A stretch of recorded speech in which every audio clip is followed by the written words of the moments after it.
And it's The Long Way Home with Jane Arakawa this afternoon. It's just about 18 minutes past 5 o'clock.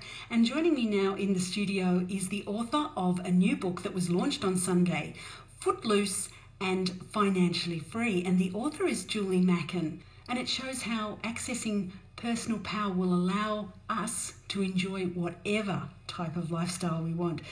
Julie Macken, thanks for coming in. Thank you, Jane. Now, you obviously have written this book from a depth of understanding of how it changed your life, I would assume. Absolutely, yes. So where did the idea come from?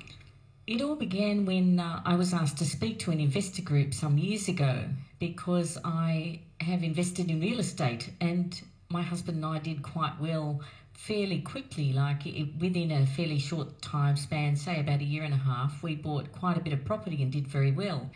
I felt when I spoke to other investors that there was something they were missing.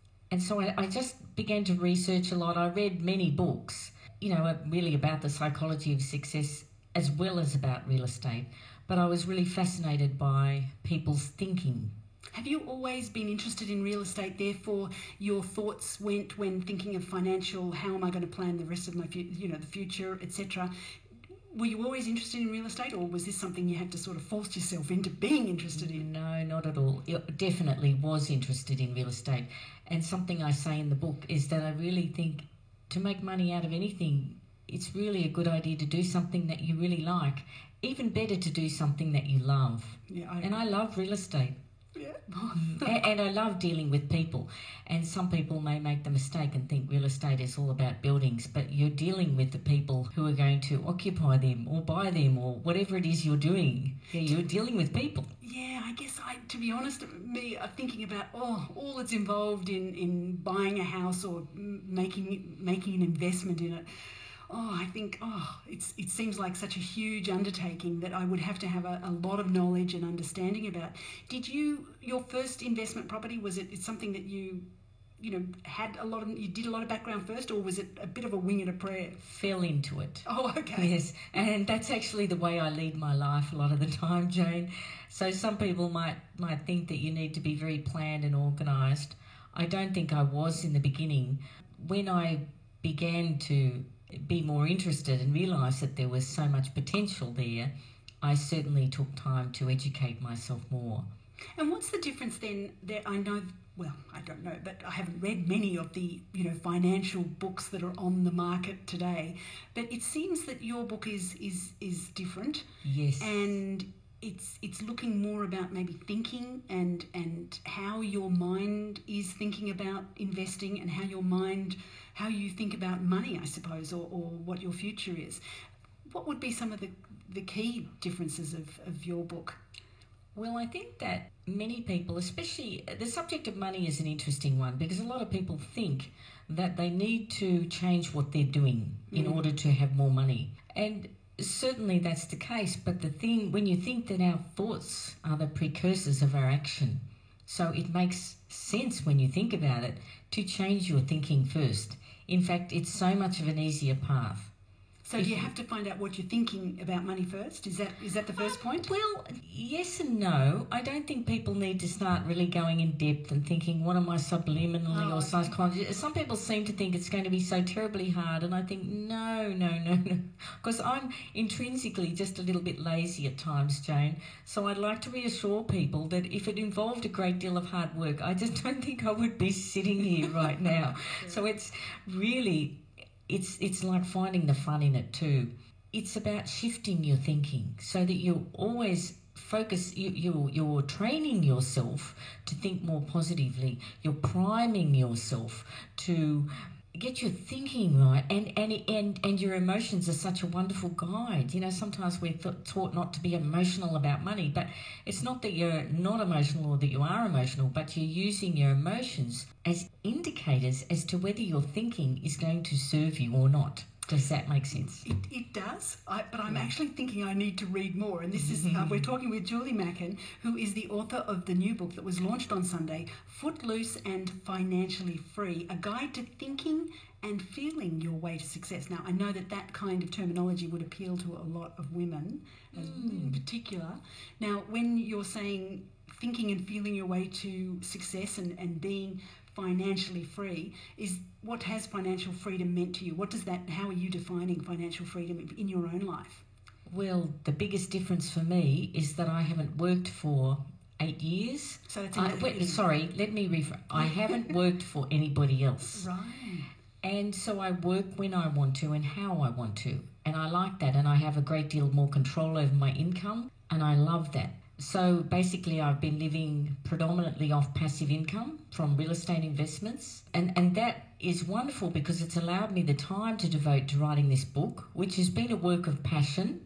And I mean, the other things about my lifestyle, I travel when I want to. I do a lot of nice things, and I really want to inspire and encourage other people to discover that type of freedom. I think that is truly inspiring, and I think we all want some form of freedom, and we all want some kind of financial security too. We've been talking about the book itself and how you have I suppose, started finding your own financial freedom through real estate investing. And this book is looking at this kind of investment and this kind of, I suppose, financial freedom from a different perspective. It's a lot of my own story. And although it may seem to have an autobiographical flavour to it, it's not the intention of the book. And I think that will become clear as readers go into the book. I have put in my stories just to demonstrate how I learned these things. So it's really, each chapter has a theme, and I'm just trying to lead the reader along through many things that they already know, but it's just prompts to help them remember. So your financial freedom has come through real estate investment. Yes. But you also, you have a family, you have a blended family, I understand. Is that right? Yes. How many children? 6. So you're not an individual there with time abounding to be able to just do whatever you want whenever you want. In fact, we had our blended family of 6, 3 young ones and 3 teenagers, and we still managed to go ahead and do all of this. So I don't know, sometimes maybe it's the chaos theory that when there's all sorts of crazy... Well, there was a lot of motivation there, put it that way. I mean, all those darlings are now grown. They're all adults, all over 21.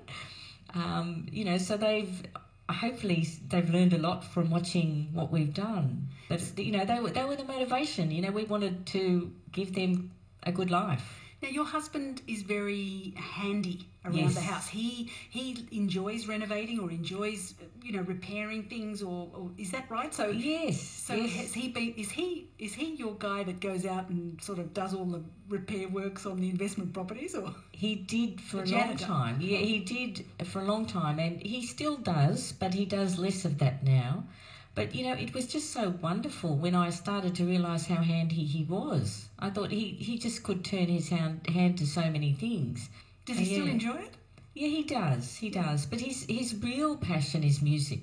Oh, okay. Yeah. So his financial freedom has given him the ability to play music, listen to music? He's always been a musician. That's how we met, actually.